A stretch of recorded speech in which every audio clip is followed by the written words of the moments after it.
Brandon Thurston from Wrestlenomics is up next, and we're going to follow Brandon with John Pollock from Post Wrestling. Thank you, and good afternoon, everyone.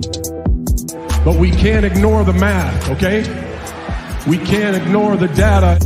Go on Google Trends, type in your name, then type in mine. You're a straight line. I'm a pyramid. I like the very direct question on that. Television ratings, downward spiral. Buy rate, plummeting. The time is now to turn the math around.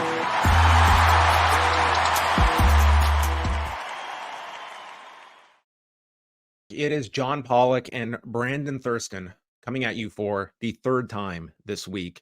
And this is going to be a very important discussion, breakdown of everything concerning the lawsuit that was filed on Thursday by Janel Grant against Vince McMahon, John Laurinaitis, and WWE.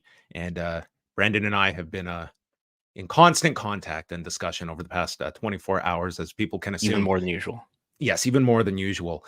Right off the top, I think everybody that is tuning in understands the severity of this story, the very graphic nature, and this is obviously going to be a show that contains a lot of descriptions of sexual assault, of trauma, trafficking, some horrific details. And while neither of us are looking to sensationalize anything, we're also not looking to sanitize this story either. I think in part, it is important to share some of these graphic details.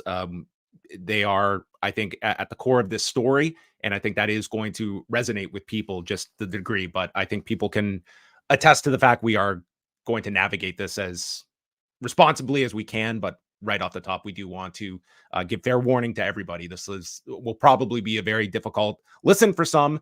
I'll speak for myself, Brandon. This was a really difficult lawsuit just to read through and process. I mean, you can be very callous to these stories and that you have been exposed to descriptions and allegations, but I think you were just left with very little to say other than the shock, the horror of a lot of what is alleged in this lawsuit.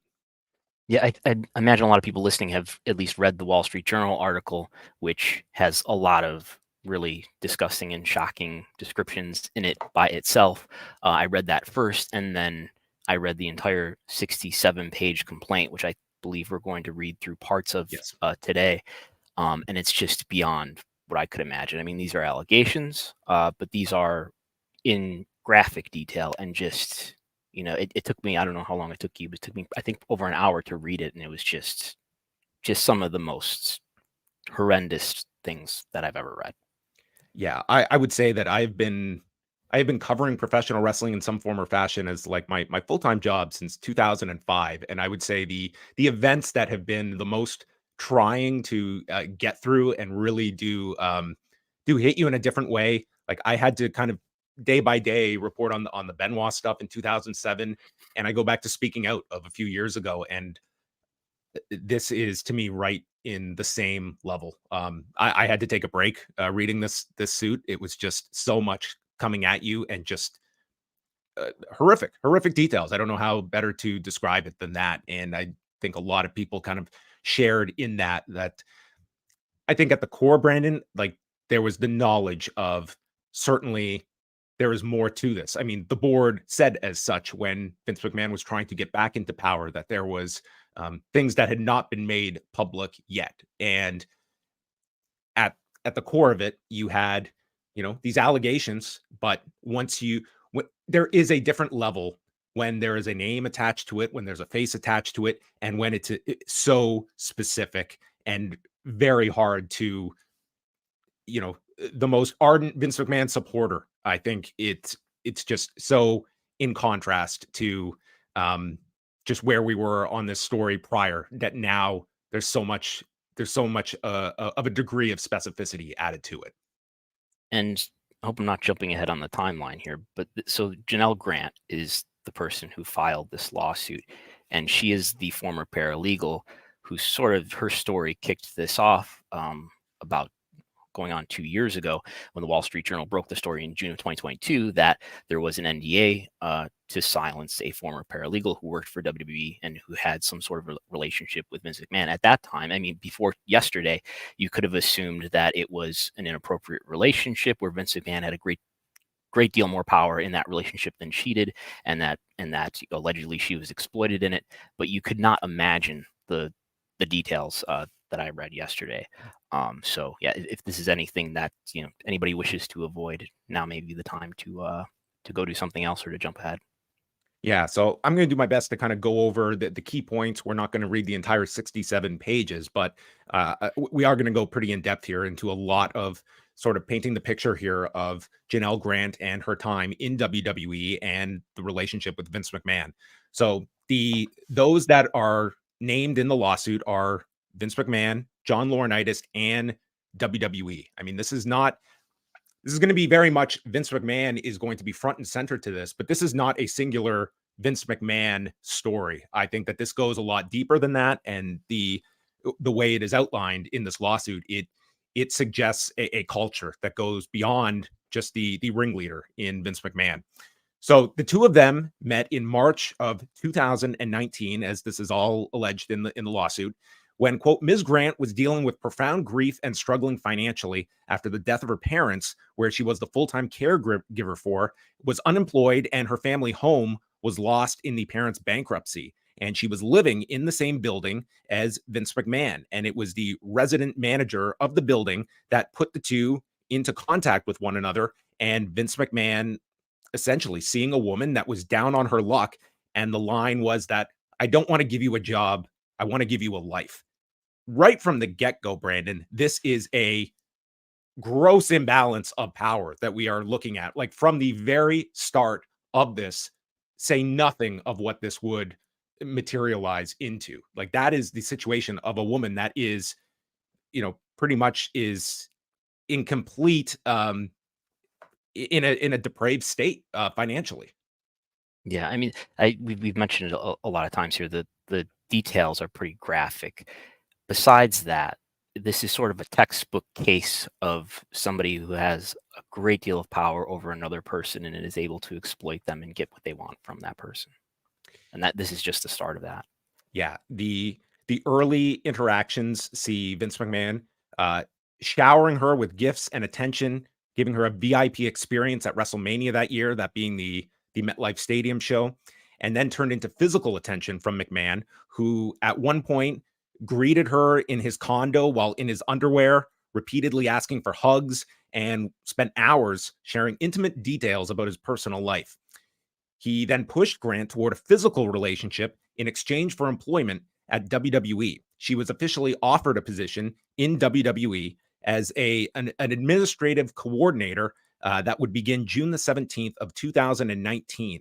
During her time, she was temporarily reassigned to the XFL and then moved over to the Talent Relations Division, where she would report to John Laurinaitis, that taking place or going into effect, the Talent Relations position in March 9th, 2021, where she started as a lower level director with the promise of eventually becoming the VP of operations in that department that was promised to her within a month. And this was where this was where it was, the optics of which were alarming to others about this large promotion that someone that they deemed unqualified was going to be receiving, and that this was going to call attention to this relationship and what this hire represented as well.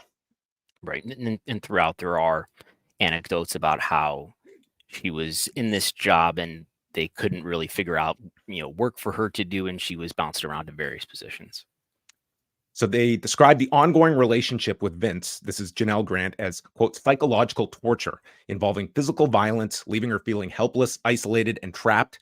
In March of 2020, McMahon began sharing sexually explicit photos and videos of Miss Grant, including pornographic content with other men in and outside the company, including, quote, members of the television production tech team, executives, producers, and, quote, a world-famous athlete and former UFC heavyweight champion with whom WWE was actively trying to sign to a new contract. I think everybody, and it has been laid out as such. I mean, this is one person, and that being Brock Lesnar, that is being referred to as the former heavyweight champion that was being courted for a new contract. Although, I mean, anyone I think that, can follow the details can easily get down to that name. I would say if I was Cain Velasquez, I would maybe want to make it absolutely clear that I'm not the former UFC heavyweight champion that had anything to do with this, in case people cannot do the chronological timeline here. Well, the Wall Street Journal also reported in their original report that broke this story that that person is Brock Lesnar. And I mean, that's a sidebar issue to this, but Brock Lesnar was set to return, and for all we know, could be returning as early as Saturday at the Royal Rumble. And so I would go so far to say is if he is not on that show Saturday, it would be a reaction to his involvement in this lawsuit, even though he is not named as a defendant. Yeah, Sean Ross Sapp from Fightful has reported that he was at least planned to have his return this Saturday, tomorrow. Yes, and I was told similar. So McMahon recruited individuals to have sexual relations with Ms. Grant and or with the two of them, directing Ms. Grant to visit defendant John Laurinaitis prior to the start of work days for sexual encounters, and expected and directed Ms. Grant to engage in sexual activity at the WWE headquarters even during working hours. In June of 2021, McMahon and Laurinaitis sexually assaulted Ms. Grant inside of Laurinaitis' office in WWE headquarters while colleagues were busy at their desks. Behind a locked door, the two men cornered her and pulled her in between them, forcibly touched her before ultimately pulling her on top of a table in between them. She begged them to stop, but they forced themselves on her, each taking turns restraining her for the other while saying, quote, "No means yes," and "Take it, bitch." As one example of McMahon's extreme depravity, on May 9th of 2020, he defecated on Miss Grant during a threesome and then commanded her to continue pleasuring his friend with feces in her hair and running down her back while McMahon went to the bathroom to shower off. Upon his return from the bathroom, McMahon and his friend actively resumed the threesome, which lasted over an hour and a half while Miss Grant remained covered in McMahon's filth. When McMahon's friend left, McMahon ordered her to stay and continue to sexually gratify him. The relationship is kind of shut down by McMahon in January of 2022, according to the suit, when he told Ms. Grant that his wife had found out about their relationship. Purportedly, to avoid divorce, negative publicity, and other repercussions, McMahon said that Ms. Grant's time at WWE was at an end, but that he wanted her to sign an NDA to ensure her silence, among other things, his personal conduct. And we'll get to it later, but the NDA that Grant signed is part of the exhibits that have been submitted. So we do have the language of the NDA as well. But this is sort of the timeline of the relationship, although even after McMahon is trying to break it off, first of all, making it very clear her employment is very much contingent on this relationship, because now that the relationship is ending, so is her job. Right. And I don't know if you're going to get to it, but the process of getting her to sign the NDA is described as being coerced in itself. Yes, and that's something that she is alleging here as part of her goal here is to have the NDA annulled. In the days ahead, McMahon put Ms. Grant under immense pressure to sign, saying that refusing would not only jeopardize McMahon, his family, and the company, but that she'd surely become a public headline, suffer reputational ruin, including from the pornographic content McMahon had captured, and face McMahon's legal resources. Conversely, McMahon reassured her that her signature would ensure his continued support and protection and safeguard her reputation. Ultimately, Ms. Grant succumbed to the pressure and signed the NDA in exchange for payments, which McMahon later stopped making. Even after pushing Ms. Grant out of the company and muzzling her with an NDA, McMahon continued efforts to exploit her, including attempting to traffic her to a WWE star who would be in New York City for a live event and TV taping in March of 2022. Despite McMahon's promise of reputational protection, WWE appears to have leaked information that led to the public disclosure of her name by a media blogger who cited, quote, a source in WWE with direct knowledge of the situation, which upon information and belief was an overt intimidation tactic aimed at Ms. Grant.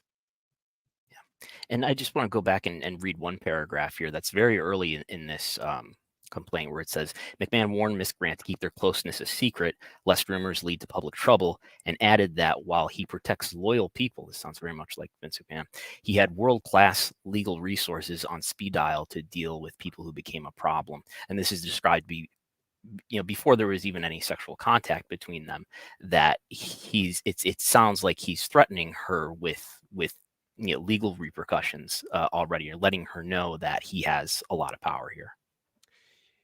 As well, I mean, as it relates to like the start of the relationship and his description, Vince McMahon's description at the time of his relationship with Linda McMahon is that he shared stories about his upbringing, his traumatic childhood, growing up in poverty, and current family dynamics, including his separation from Linda McMahon, described as his ex and, quote, long gone. He added his marital status is an arrangement on paper for business purposes, and that he lives a quiet, isolated existence outside of the WWE. So this is more so interesting, the fact that it was Linda McMahon that was the reason for him to end this relationship, which seems to be the potential business ramifications, I would say, that a divorce could bring upon Vince if Linda, like, obviously they have their, whatever you want to identify their relationship as, but one that at least would seem like the optics of which Linda does not want public, but found out about this.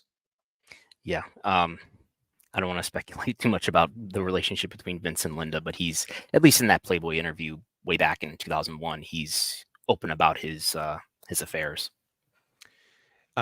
It continues to go into a lot of the graphic, specific details about what just sounds like a absolutely tortured individual here in terms of this relationship.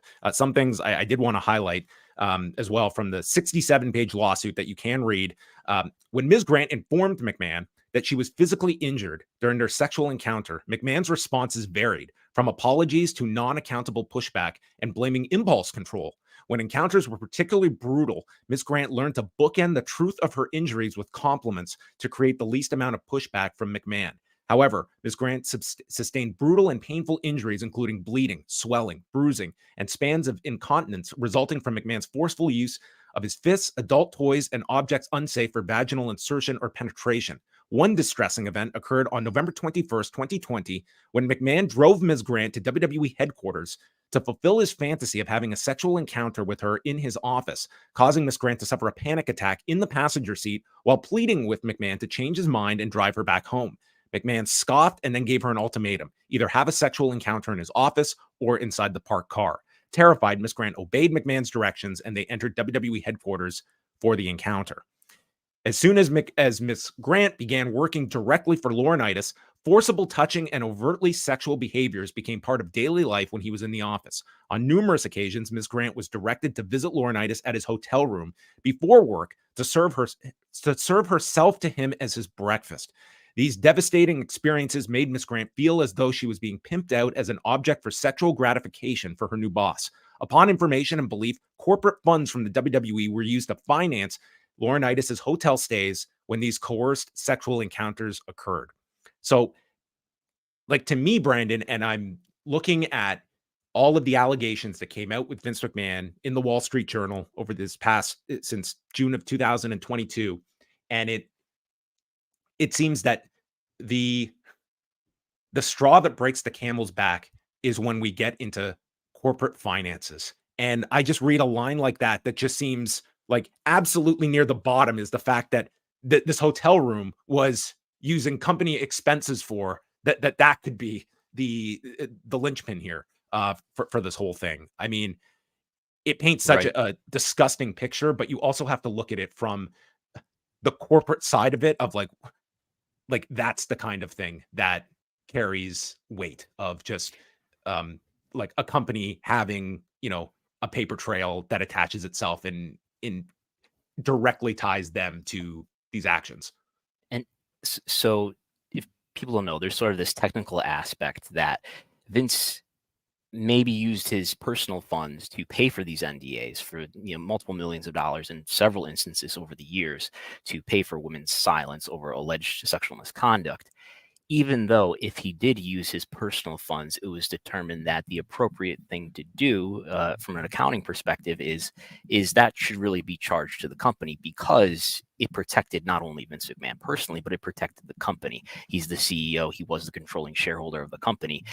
Those payments were made not only to protect him, but to but to protect WWE. Therefore, there were expenses that were not reported to the SEC, were not reported to shareholders in those years, and those needed to be disclosed. And that's what really gets the ball rolling with the board of directors.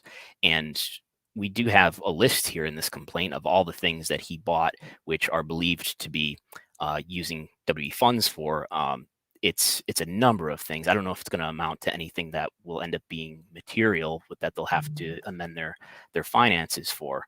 But we do have the list here. The biggest one that jumps out to me is a 2022 BMW, which I did Google. It's like a $40,000 car. So I don't know if this will amount to something material, but there's clearly a lot of money being spent here, which she says is using corporate funds. The last thing I'm going to read, and this is, again, it just gets very, very dark. All of this is. She describes what happened this in June of 2021. Ms. Grant messaged McMahon that due to her work on an important project, she did not want a threesome that week, as a quote, "threesome won't set me up for success. It'll knock me out," end quote. To avoid pushback from McMahon, Ms. Grant offered the following week instead. McMahon and Laurinaitis ignored her plea and brought her into Laurinaitis' office, forcibly touching and undressing her before forcing her to engage in a threesome on a conference table. Ms. Grant pleaded, "No, no, no, and please stop." McMahon responded with, "No means yes." Ms. Grant again told them to stop. Instead, McMahon licked his fingers and penetrated Ms. Grant and said, "Take it, bitch." With each taking turns restraining her for the other, Laurinaitis then joined by forcibly shoving his tongue and penis into Ms. Grant's mouth.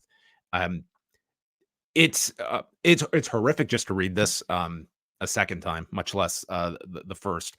And there's more. This is just there's more. Like, I could spend an hour going through all of this. It is all in explicit detail, which is, I mean, it speaks for itself. There are text messages attached to this. There obviously are videos that exist that are alluded to in this lawsuit. There is evidence, like, at its core, Brandon, you can look at these text messages as so damning in and of itself, much less when we were getting to like outright accusations of rape inside of WWE headquarters. We will get to Vince McMahon's spokesperson did put out a statement, as did TKO, and I think those are notable as well. Just the difference in tone and response from those that we will get to in a moment here. Yeah, I mean, the other one, I don't know if you're going to go through this one, where anonymized WWE superstar, who the Wall Street Journal reports is Brock Lesnar. First of all, some sort of relationship with Brock Lesnar is being dangled in front of Brock Lesnar with her while there was a contract being renegotiated for Lesnar in 2021. They did exchange text messages. There were 2 instances where they were supposed to meet for a sexual encounter and ended up not happening. After that, because it didn't happen, Vince wanted to have this fantasy where he pretended to be Brock Lesnar during a sexual encounter, and in which he was very violent with her. And so I'll read from this. Later that evening, after McMahon recounted the story about his dinner with WWE superstar to Ms. Grant, he sought to salvage the night with a request that they role play a sexual encounter in which McMahon acted as if he were WWE superstar. McMahon was so physically rough with Ms. Grant during this encounter that Ms. Grant begged McMahon to stop numerous times, including loud cries of "Help, I'm serious, and I'm scared," as he, among other things, penetrated her, fisted her, pulled her hair, pinned her, shoved her, and open palm slapped her. McMahon's assault caused Ms. Grant to break down, weeping, and curl into the fetal position with her arms pulled up to protect her face. McMahon alternated between slaps and shoves before admitting that, "I'm really fucking up with you right and left tonight, huh?" We'll stop there. Just those, I mean, among a lot of other really graphic descriptions, are 2 that really stood out. That and the conference room description.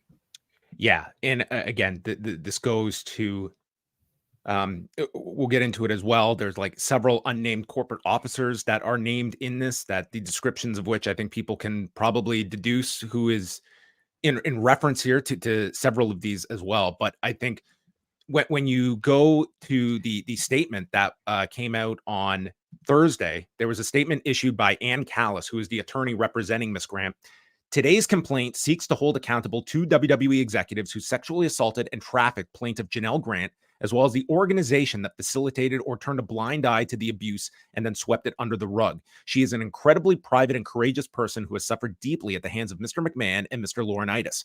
Ms. Grant hopes that her lawsuit will prevent other women from being victimized. The organization is well aware of Mr. McMahon's history of depraved behavior, and it's time that they take responsibility for the misconduct of its leadership. Like, again, this is Vince McMahon will be the focus of this, but they are focused on an entire I don't know if you go so far as company culture, but I think that might be a very apt description when you're talking about the sharing of sexually explicit material by Vince McMahon to colleagues and underlings, and just absolute subhuman treatment of this woman and people at a certain level that had at least cursory knowledge of what was going on here, if not some of the more graphic details that have come to light over the last 24 hours. Yeah. So specifically, we have in this complaint 4 corporate executives, corporate officers. They're called corporate officer number 1, corporate officer number 2, corporate officer number 3, and corporate officer number 4, who are alleged to have knowledge of the sexual exploitation that was allegedly happening between Janel Grant and Vince McMahon. And there's details sort of describing who these people are. And 2 of them are said to be executives as well as members of the board of directors. That really narrows down who it could be. It could only be a few people. I wrote in my report that I posted just a little while before we went on the air here. The executive, so she was with WWE from 2019 to 2022, and the executive members of the board of directors during that time were only Vince, who is explicitly named throughout, so it's not Vince, but also Nick Khan, Paul Levesque, Stephanie McMahon, and Frank Riddick, I think, would be included in that too. George Barrios and Michelle Wilson were also executive members of the board of directors until they were fired in January 2020.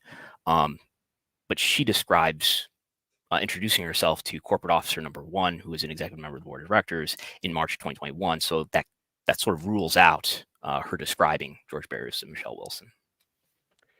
So a spokesman for Vince McMahon did give a statement to Deadline and stated, "This lawsuit is replete with lies, obscene made-up instances that never occurred, and a vindictive distortion of the truth. He will vigorously defend himself." So, I mean, it's very brief statement, but I don't know. I think it's more interesting just to contrast that with a TKO spokesperson who gave this statement. This was to Variety. "Mr. McMahon does not control TKO, nor does he oversee the day-to-day operations of WWE. While this matter predates our TKO executive team's tenure at the company, we take Ms. Grant's horrific allegations very seriously and are addressing this matter internally."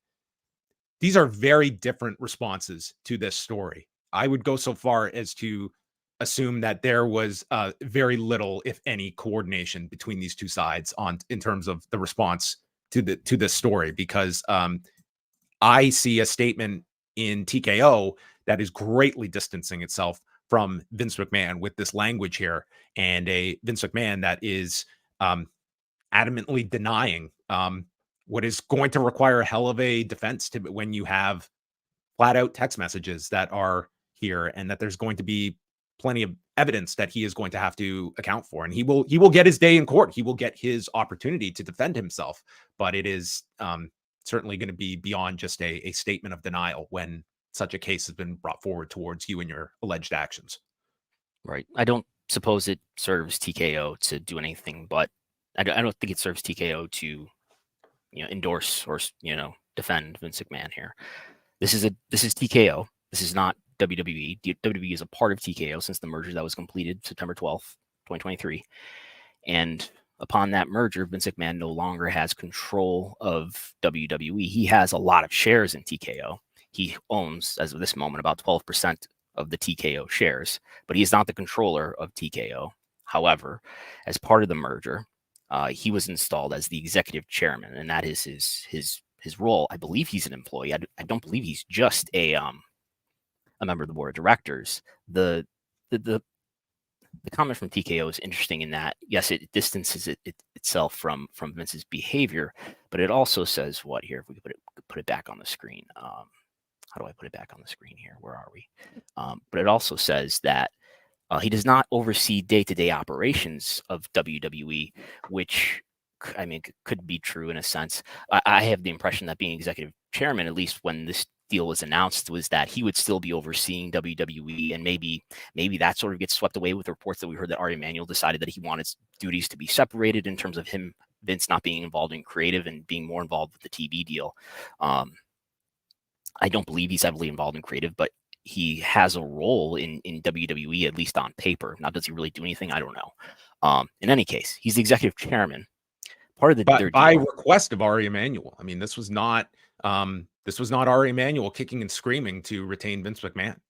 Right. We got a narrative disclosed in SEC filings when this deal was made about how they went back and forth a little bit negotiating this merger deal, and Ari, the Endeavor side, insisted that Vince stay and be an executive chairman, and that the percentage to Endeavor be 51-49 rather than, I believe, 43-57.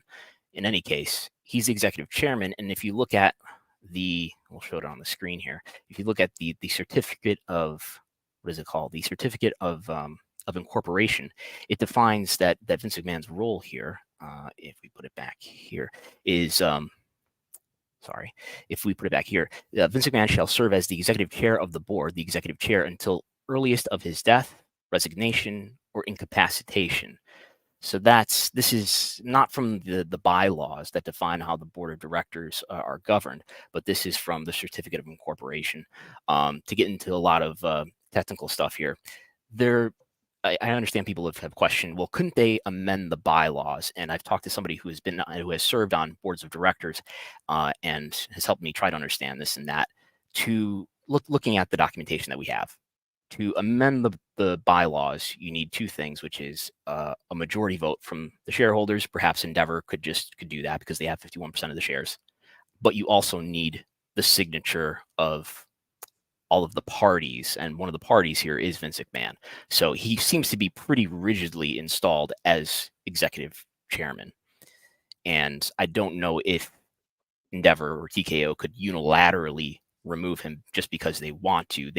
But he could resign if they could convince him to resign. And perhaps a path of lesser resistance here could be to get him to make some sort of agreement that he would acquiesce to resign to, although we've sort of been through this before in terms of his resignation in July 2022, from which he came back about 5 months later. And, in subsequent reporting after that, one of Vince McMahon's lessons from that was, I got bad advice in the summer of 2022 to step away. So, if you're looking at Vince McMahon to resign here out of, I think, I don't know if I would necessarily assume that. I mean, that would be ultimately, if we look at it on paper here, it would be Vince McMahon being like a forced resignation that ultimately he would, from my understanding, like he would need to sign off on that. There is not a structure in place that would force him out. I guess something that could happen is if the stock tanks in value, which it's not doing. It's not. It didn't do yesterday, and it's doing just fine today. It's only down slightly, which is only slightly deviating from the indexes. TKO stock is down less than 1% today. It moved real quick at the beginning of the Wall Street Journal article coming out, and minutes later it mostly recovered. So the stock is not thinking in value or something like that. I guess what I'm saying is, if it was, you could say, look, Vince, you're tanking your own value. You've got over $1.7 billion in value as we sit here today, and it could decrease if the stock price goes down, but the stock price is not really moving because of this. What could cause that to happen? If business partners push back is the only obvious thing to me. Is business partners said, we're not sure we want to associate with you. But again, we've sort of been through that in 2022, and we did hear Stephanie McMahon at one point, in hindsight, in November 2022, say that she had issues making deals with advertisers and sponsorships. But it would really, the power as far as that goes, I think, lies with the business partners, namely TV networks and other advertisers. I will also want to go back to Vince McMahon's return after the announced retirement in July of 2022, and we fast forward to December 20th, and we're not going to read all of these emails. These were all part of SEC filings that we definitely covered at the time. But on December 20th of 2022, a letter from Vince McMahon to the board of directors, he makes his intentions known that I want to make, for these reasons, outlining the media rights landscape and the opportunity at WWE's doorstep, it is critical for me to rejoin the board as executive chairman to work alongside our management team in leading the exploration of strategic alternatives and media rights negotiations, and it is necessary to fulfill my commitment to doing what is best for WWE. Several days pass, and the board of directors, probably stunned by this announcement that Vince wants to be back on board, sends a letter to Vince McMahon dated December the 27th. As you know, it is our fiduciary obligation to continue to act in a way we believe is in the best interest of the company and its shareholders. We have always taken that responsibility very seriously, and all of our decisions are guided by this duty. With respect to your suggestion regarding a process to evaluate strategic alternatives and your role in that process, we are prepared to initiate such a process and are happy to work with you to ensure that it is the best process for the company and all of its shareholders. Although we welcome your participation in the launch of a strategic alternatives review process, it is also our unanimous view that your return to the company at this time, while government investigations into your conduct by the U.S. Attorney's Office and SEC are still pending, would not be prudent from a shareholder value perspective. This determination is based on a variety of factors, including non-public information the board has become aware of and the risks to the company and its shareholders of placing a greater spotlight on these issues. This being 1 month after they had announced the conclusion of their independent investigation that was led by Manjit Singh, who was the lead independent board member of WWE and would subsequently resign from the board upon Vince's return. Which that investigation, Janel Grant alleges that she was never interviewed for. They never requested documents from her, even though she expressed her willingness to cooperate. Yes, a huge question attached to the legitimacy that you would attach to this investigation, which to me is extremely paper thin when the key individual here in Janel Grant, based on the lawsuit, not only was not questioned, but put her hand up in the air and was willing to participate and had evidence, and they opted not to seek her out, which to me is, there's no defense for that. And Right. like, And this was an investigation that investigation. cost millions and millions of dollars. Like, what was investigated? And like, as we brought up at the time, Brandon, like, I think we have to always apply great skepticism when we just hear independent investigation. We found nothing. There needs to be more transparency than that, because you get you do an investigation and you don't speak to one of the key people. Like, what was the depth of this investigation that was completed? And I think it was the idea of that would be sufficient. Yeah, and this was supposed to be an investigation, according to their own disclosures, an investigation not only into NDA payments or sexual misconduct, but into the culture of the company in general. But we didn't get anything like a report. I assume you paid an outside law firm millions of dollars to do this investigation, that they produced some sort of final report for you as a result. That was not ever part of any SEC disclosure. I don't know if that's normal, but to say that it wasn't, the public never got any transparency into that. But yeah, this amounts to her allegation that the company is complicit in the sexual exploitation that she says she suffered at the hands of Vince McMahon, in terms of the executives being aware and not preventing not discontinuing this conduct from happening, and they did not, according to her, did not interview her, did not bring her in to be a part of this investigation. What if people are looking at this as how has all of this occurred? I mean, at the beginning of the NDA, it was agreed upon that they would break it up into installments. And Janel Grant even going to Vince McMahon stating, "You are a very wealthy individual. Why do we have to break this up?" And said, "It's not my call," basically. So she got one initial payment of $1 million in February of 2022, and was to get subsequent payments of $500,000 every February 1st through 2026. In June of 22, it's the first Wall Street Journal story, and she is, in Vince McMahon's eyes, broken the NDA by going to the Wall Street Journal. That's Vince McMahon's belief. Come February 1st of 2023, the payment is not made, as well as there were some other expenses related to the initial sum that were not covered either by Vince McMahon. And so Janel Grant's belief is this has voided the NDA if one of the parties is no longer paying that amount. And I mean, again, you're trying to get into Vince McMahon's head here. Was the calculus that this woman will never make public what she could, whether out of fear, whether out of for whatever reason. But this came down to a $500,000 payment that was missed, and this might now this is just blown up into a massive, massive issue. And another thing that the lawsuit alleges, in terms of trying to make the argument that the non-disclosure agreement is not valid, it's around the language of the NDA being overly broad and not enforceable. And it says, if that's that being the case, if it's the case that other NDAs, because we know that there's been a number of NDAs that Vince McMahon has had various women sign, that if the language of those agreements is similar, that those agreements may be unenforceable and invalid also. I do have, we have, we should probably mention too, there's the investigation did uncover to the public a number of other NDAs that Vince McMahon has arranged over the years. And so we know of two names now, Rhea Chatterton and Janel Grant, but there's also been the person he is alleged to have assaulted at the tanning salon in Florida, a spa manager in California, a WWE contractor, a WWE wrestler, a WWE employee manager, and another employee that allegedly was involved with John Laurinaitis. So a lot of payments, and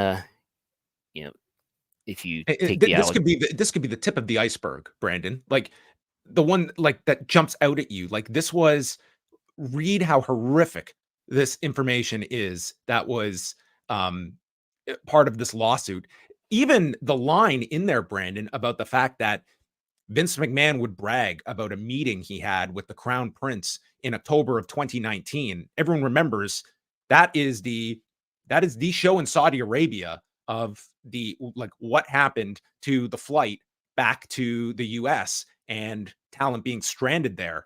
And what other information that Janel Grant has probably been privy to over these last number of years as someone so attached to Vince McMahon, like what she is aware of. That was let's remember, WWE settled with the pension fund for $34 million just to make sure that suit did not go forward. That included the MENA rights television deal and whatever happened on that Saudi Arabia trip in 2019. Right. It's a lesser point of this lawsuit, but what was alleged in that shareholder lawsuit that you're talking about was that there allegedly there was a disagreement between Vince and the Crown Prince Mohammed bin Salman himself. And here we have Janel Grant saying that she heard from Vince talking about this meeting that he had around October 2019 when they did that event, when everyone was stranded in the airport at Riyadh for 24 hours or whatever it was.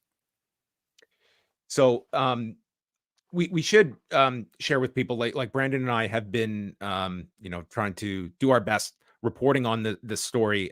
We have heard through sources that Janel Grant is overall, it was described to us like this is a broken woman that has been greatly affected by this, although had been apparently to those in her circle relieved that this has come out, that it is that she has been okay with all of this information coming out, and it's basically volunteered herself here now that her name and face are public in this kind of a way on top of it. But it does make you look at how many other will this spur on others to speak and come forward. And here's are you telling me this is an individual, that this is an isolated case? I mean, it's just, I think it's really hard to look at what what is not known, without getting into like speculative territory, but we know of the existence of other NDAs, one of which is for $7.5 million, like more than double that this one was. Like, it just makes you, like, you sit down. I don't care how you viewed Vince McMahon, you're stunned reading this. I mean, in some ways, maybe you can expect it, but I just think no one was ready to see this level that we're talking about for an individual and what is outlined here, and so clearly in such detail with evidence that backs up all of these allegations. Like, this was She has text messages. There's text messages. I mean, there is probably a trove of evidence that she is not coming at this as simply a just a broad strokes series of allegations. These are very specific and backed up with evidence. Yeah, it makes you wonder about the level of detail that we don't know, that we could have never imagined that were behind this case, allegedly, and the level of detail that may be behind those other NDAs. And if someone has 7 women who allegedly have been involved in sexual misconduct with him, then it wouldn't be surprising if there are more than 7. And like this, when this came out, what was the word that the defense came out with? It was consensual. This was a consensual relationship. Consensual. There was nothing consensual about this right from the beginnings of this relationship. And I think that goes to a broader question of the misunderstanding of the word consensual, that just a power imbalance right from the get-go does not make this consensual in the traditional sense. And that was, to the Vince McMahon defenders, it was a consensual relationship. What are we getting so upset about? Like, there, you read this, there was like, that is, part of this is PR too, in terms of simplifying a very complex, horrific story and just distilling it to one word when you don't have this level of detail attached to it. And it's allegations, and it's someone who we don't know who they are. They don't have a name, and you are able to paint it in such a way where if you want to defend Vince McMahon, that's the word that they pushed so hard on people to defend this relationship. And you have in this lawsuit, Vince McMahon in text messages being very explicit about the level of control, and he uses that word that I'm the one who controls you,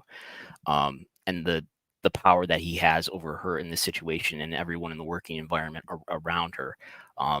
If that's not good enough for you, if you have a constricted idea of what sexual assault is, I mean, it doesn't get much more unambiguous than at least the 2 cases that we read earlier about her saying no and explicitly, trying to get out of this sexual situation that she was in, and her being forced into it anyway. And if that's not the criteria for rape, I don't know what is. Like, there's no it's cut and dry in this suit. Like, there is just from so many, like, I think you could just go detail by detail, and when you're getting like just so much of it all at once. In terms of the coverage, what have you seen over the last day? How have you seen just the level? This was covered on CBC, The National, which is like the major national news program on the CBC. On Thursday night, it was covered. You and I have heard that NBC and CNN are apparently working on stories. I saw a clip from NBC News that had Lester Holt in it. I don't know if that was the evening news for NBC, but I did see that clip. I have done some searching here and there, and we can show it on the screen. If you go to Google News and just type in Vince McMahon, as I have done here, you do see a number of mainstream outlets. Now, I don't know that speaks to the volume or the placement of how, if this is their lead story, but we do see a number of mainstream outlets here covering it. Yeah. The fact that this was coming out on a Thursday and gave everyone a full like Friday news cycle, I think that is going to spur on a lot of coverage. And I mean, it comes in such close proximity to where there was a mountain of coverage on Tuesday after the Netflix announcement, and all of this on the heels of this Royal Rumble weekend, which makes this, press conference afterward, which I've reached out and asked, is this press conference happening? And have not received a response yet from WWE. you are tentatively scheduled to be there, but they went ahead with I requested press access weeks ago, and I got a message giving me the information and saying that I was approved. As it always has in previous situations where I've gone to the press conferences, and you have too, it says that the access to the press conference will be limited, and they'll make a decision on the day of who's going to be let in. So I don't know for sure that I'm going to be let into the press conference room if there's going to be a press conference, but I will be there. I will be in Tampa, and I intend to attend the press conference. There was a media day going on today in St. Petersburg where the talent was being made available. And I feel terrible for the performers that are in this situation. And I mean, what can you say in this situation that I would imagine that there is not a whole lot an Akira Tozawa or Natalia can really weigh in on here, as I'm pretty sure they would be instructed to no comment this story. But I mean, it is the company officials and the key one being Paul Levesque being at this press conference. And we're not even talking about like top level talent who may feel more secure, more comfortable saying something about it if they did. But this is sort of mid-level talent or something that's being a part of. Yeah, this. I don't know the full how I feel about cornering them about what do you think of this?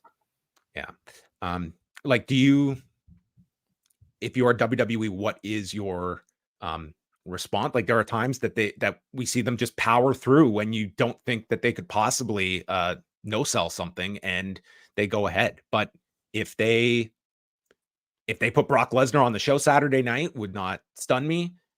If they pulled the press conference, it wouldn't surprise me, and if they go ahead with it, it wouldn't necessarily surprise me. I tend to believe they'll hold this press conference, but can't say that with they could do a press conference with only talent and not put Paul Levesque there. They could do that. I would expect there to be a press conference. I think Paul Levesque has had a spot on every one of these press conferences, so it would be very conspicuous if he was not there.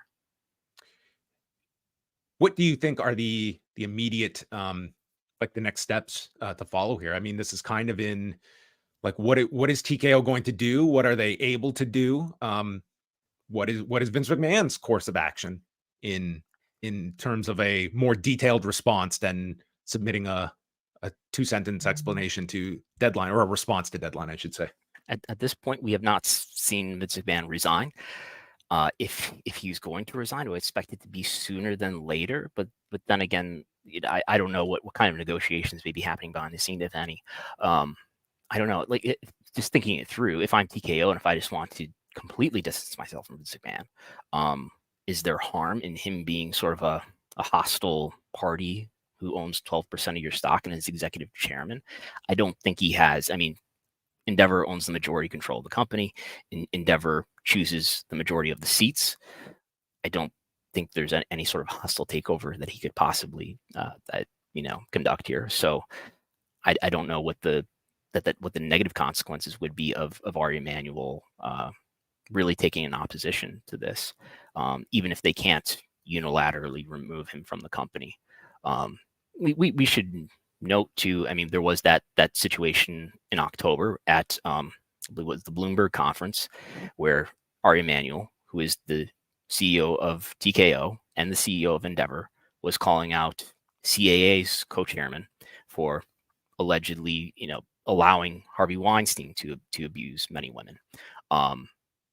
And in that same conference the following day, the CAA co-chairman, Brian Lord, I believe is his name, sort of called out, shot back at Ari Emanuel for his business relationships with, he didn't use, say their names, but he was clearly referring to his business relationships with Vince McMahon and Dana White, and sort of mocking whether they were advising him, Ari, on women's issues.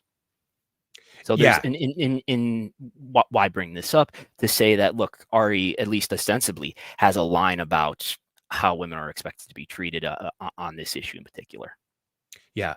Like, let's not, like, here we are almost an hour into this, and like we know that there was a search warrant issued for Vince McMahon last summer in August. We do not know. On his phone is what's said in this, at least on his phone, which is a small detail that I didn't know prior to this. But the idea of a potential like grand jury investigation into Vince McMahon. Like, you have to be at least approaching this with the idea that this is, while this may be a civil case that Janel Grant is pursuing, there could be a much larger investigation into the potential of like sex trafficking that is going on in this company, and how many stones are being unturned, and that what this could lead to. Like, you cannot downplay that. Like, there will be the notion that Vince McMahon might have to be the sacrificial lamb to be just exited from this. Whether they can do that or not is another question. But this goes beyond of in terms of who was complicit to this, how widespread this knowledge was. And when we're talking about that level, and we're talking about a company culture that turned a blind eye to sex trafficking and all of these details that are laid out, which may have other numbers attached to them. Like, this is when we're getting into the territory of sponsors that would not want to touch this, that you have these giant television deals that have clauses in it of in terms of reputational harm of being in business with this. I mean, you don't want to jump to conclusions, but at least too happy today and yesterday. I mean, it has to be of something like, what have we just gotten into here? That even going in with the knowledge of Vince McMahon and these allegations, I'm sure there were many people that had no concept this level to expect this if a lawsuit were to be filed, and how dark this gets and how troublesome this is. That this is a company that survived the child sex scandal of the early 90s. Not too many companies could have come away from that, and it is professional wrestling in terms of how what degree of seriousness is attached to it from larger spotlights, whether it is media, whether it is the government. And this has been a company that has been Teflon in a lot of these regards, and this is going to be a massive indication of that as well, and what kind of staying power that this story has, because it's ugly, it's dark, and it goes deep. Yeah, and we should emphasize, and we touched on it a bit, but that she's alleging in here that the company knew about this, and Vince McMahon was the CEO for a large part of this time span that we're talking. I guess I suppose all of it. However, she's alleging that multiple executives knew about this and didn't do anything to stop it. So those are the questions that need to be asked now, and we don't have input onto whether what TKO can do about this or what business partners can do about this. But if we have an opportunity to ask an executive of this company a question, an executive like Paul Levesque, who's an executive vice president for this company, he needs to be asked about what he knew and when he knew it. And I don't think there's it's not how great was the Royal Rumble. Walk us through the creative of putting together a 30-man, every man for himself battle royal. It's what did you know and when did you know it? Why did the board decide unanimously to not let Vince McMahon back into the company in December 2022? And other questions along those lines, for starters. Yeah, I think these are all questions that need to be asked. We are getting into. I'm not like actively soliciting super chats, but some are coming in of people weighing these in. A lot of these are more so just comments about everything that is going on. We thank you for those that are tuning in, checking out this show. I think a lot of people are just that read the lawsuit are just they're naturally horrified by this. At the same time, this has to be one that I think there is accountability that needs to be followed. And I mean, this is going to be a story that is very, very important in terms of like the widespread nature of it all, and really putting this company under a microscope in terms of the culture that started from the top in a Vince McMahon. And this being, again, could very well just be the tip of the iceberg when we're looking at other examples and how potentially widespread this is. Yeah, I guess if I could ask Ari Emanuel or Mark Shapiro a question, I want to know, what can you do? What can you not do? As far as what are you legally able to do? Give me that case. Are you able to remove him? If not, why?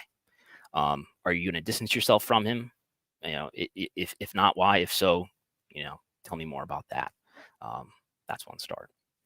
Yeah, and I think some questions to be asked of this board investigation that was wrapped up in November of 2022. I think there's questions there as well. Right. We did have. Why wasn't she interviewed? Why weren't documents? Is that true that documents were not requested from her?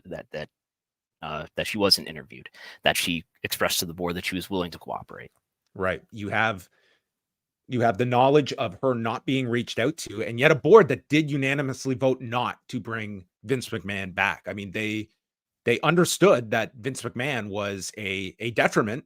Were they looking at it simply from a business point of view? Were they looking at it from a moral, ethical standpoint? I mean, those are questions we don't have answered. But I think that board investigation, it certainly comes under much criticism when you're hearing that Janel Grant was not only not contacted, but had volunteered to be interviewed and spoken about and put her name out there and attach herself to this, which it does make a big difference in the public when there's a face and a name attached to allegations like this. It humanizes this story unfortunately, from just an unnamed victim that is sometimes people can just divorce themselves from that reality that this could be someone's sister, daughter. I mean, it's horrifying to look at, but when you look at it through that lens, I think that kind of puts this into a better balanced perspective. And have we mentioned that one of Janel Grant's attorneys we expect to make TV appearances today, if not already? Yes. Ann Callis is the name of the lawyer that is representing her. And yes, I believe we'll be doing several media interviews as well. I think she has already done one today and potentially more to come as well, as this is going to be a pretty high profile case. But I certainly look at this as being potentially just the start of a lot of difficult questions that need to be asked of this company and that they are going to have to answer for. And does this stay at a civil case as we're currently seeing? Are there criminal implications here? Like this is a sex trafficking case. I mean, this is as awful as it gets. That's one question that we have that we don't know the answer to, is that there are clearly crimes described in this complaint. This is a civil lawsuit. This is not these are not criminal charges. Vince McMahon, John Laurinaitis have not been have not had charges pressed against them, but there are clearly crimes being described here. Are criminal charges going to be pursued? We don't know. All right. How do you feel about how we have covered this? Were there any other points to get to? I think we've kind of shared our thoughts and gone about as much as we can in terms of like the specifics of it. And there's going to be a lot of questions at the end of this that people have, and this is step one. And I think that's where we stand at the moment. And I think it's very off-putting, but I think at the same time, I didn't think that we would get to this level when it came to these stories. And this is from an individual that I think at the core was, you have a certain level of degree of invincibility when you see that line in there about having your person on speed dial that makes problems go away and not believing that they are above this kind of accountability.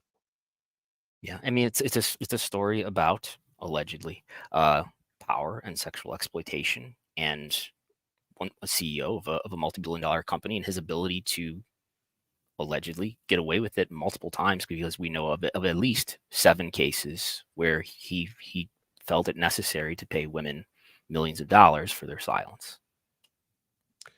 All right, we're going to park it there. Thanks to everyone for tuning in this week. 3 editions of Pollock and Thurston over the past week. This has been one of the busier weeks. Try to make it just one next week. Yeah, we will see. I don't mind. Brandon is off to St. Petersburg, Florida, and press conference to be determined if it will be happening on Saturday night. I expect it in some form. I lean with you that I think a press conference happens. Is Paul Levesque there? Maybe he is. I mean, we will certainly see on Saturday night. Whether he is or isn't, it's noteworthy. So for Brandon Thurston, I am John Pollock. Thank you for tuning in and your support of Post Wrestling and Wrestlenomics. And who knows when we'll be back. I'm not gonna tie us to a day when you hear from us next. But that is all for Pollock and Thurston.